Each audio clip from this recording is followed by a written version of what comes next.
Atlanta, several prominent Democrats who are mulling a bid for the White House in 2020 have sought to bolster their progressive credentials by calling for major changes to immigration enforcement, with some pressing for the outright abolition of the federal government's chief immigration enforcement agency.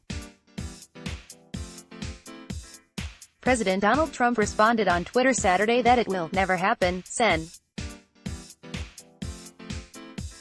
Kirsten Gillibrand of New York said Immigration and Customs Enforcement, known as ICE, has become a deportation force, telling CNN late Thursday, "You should get rid of it, start over, reimagine it and build something that actually works." A protester dressed as President Trump makes a peace sign during a march and rally against the separation of immigrant families, outside the ICE detention facility, back in Los Angeles, California, on June 30, 2018. Mark Ralston, AFP, Getty Images. Her comments follow similar sentiments expressed by Sen.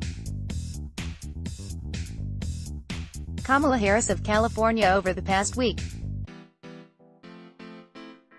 In interviews with multiple outlets, she has said the government maybe, or probably, should start from scratch on an immigration enforcement agency. Vermont Senator Bernie Sanders, who sought the Democratic nomination in 2016 and is mulling another run, has stopped short of his colleagues' calls to dismantle ICE. But he has also been quick to note his vote opposing the 2002 law that paved the way for ICE to replace the old Immigration and Naturalization Service following the attacks of Sept. 11, 2001, Trump tweeted Saturday morning from New Jersey that Democrats are making a strong push to abolish ICE, one of the smartest, toughest and most spirited law enforcement groups of men and women that I have ever seen.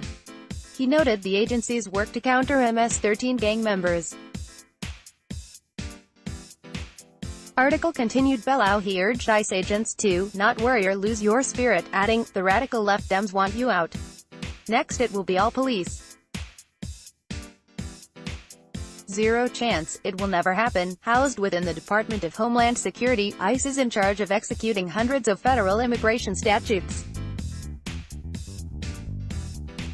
The debate over the agency's future follows the widespread outcry in recent weeks after the Trump administration separated more than 2,000 migrant children from their parents. Marches are scheduled across the country Saturday to protest the policy, which Trump later reversed. The Democratic calls to scrap the agency underscore the balancing act the party is facing on immigration issues. Such rhetoric could prove unhelpful to the 10 Democratic senators seeking re-election this fall in states Trump carried in 2016, where conservative views on immigration prevail. But calling for an end to ICE could be a winner for Democrats seeking to rally the party's base in the 2020 presidential primaries. Trump seems to relish the prospect of Democrats making the abolishment of ICE a campaign issue. "Well, I hope they keep thinking about it. Because they're going to get beaten so badly," he said in an interview with Fox News Channel's Sunday Morning Futures with Maria Bartiromo, according to an excerpt released Saturday. He added, "Get rid of ICE, you're going to have a country that you're going to be afraid to walk out of your house. I love that issue if they're going to actually do that." Many anti-Trump activists, who are driving the Twitter hashtag Nalini Stamp, the national organizing director for the Working Families Party, one of many progressive groups that ratcheted up its activity after Trump's election, called it a critical moment in the early maneuverings for 2020. "Any Democrats who want to be the nominee need to stand on the right side of this," Stamp said. "Even if they don't say, abolish ICE, they can't not address it." Article continued. Bella Wangel Padilla, policy director at the grassroots group Indivisible, said ICE terrorizes communities, and that Gillibrand's move demonstrates where the progressive base is. Still, not every immigrant advocacy group takes the same view. Cristobal Alex, president of the Latino Victory Project, a political action group that backs pro-immigration candidates, rejected ICE as a litmus test. But he said it's heartening that immigration policy in general is at the forefront of the conversation ahead of 2020. Alex said his group has met privately with several potential presidential candidates.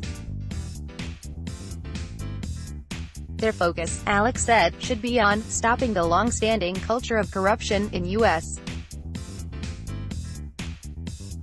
immigration policy and the appalling practices at the Trump administration, not on a move that by itself amounts to rebranding. Indeed, the would-be presidential candidates haven't yet detailed what they propose in ICE's place. Before the border separation crisis, Harris had introduced legislation that would curb the expansion of immigration detention centers. She and Gillibrand and others have at least hinted that they would want the Justice Department's prosecutorial power less involved in border security. Whatever the details, the focus on ICE could cause problems for some potential candidates with more conservative records on immigration. Former Vice President Joe Biden voted as a senator from Delaware for the 2002 law, the Homeland Security Act, that paved the way for ICE to replace the Immigration and Naturalization Service. He also voted in 2006 for a Bush administration-backed border security measure. Biden, however, has been critical of Trump's immigration policy as he considers a 2020 run. Earlier this year, Biden headlined a private event with the Latino Victory Project in Miami. The activists pushing for ICE abolition, meanwhile, said they aren't worried about potential blowback or any difficulties for Democrats facing more conservative voters, including those potentially swayed by Trump's repeated charges that Democrats favor open borders. At the Working Families Party, Stamp said she sees the activists taking a position that offers space to other Democrats. Activists won't agree with them. We give them room to talk about better immigration policy, she said, comparing the circumstances to the civil rights movement, when Martin Luther King Jr. was viewed more favorably by white power brokers than more strident leaders like Malcolm X. Martin Luther King never said, "Black power," Stamp said. But having the left flank that did made the right folks willing to at least talk to King.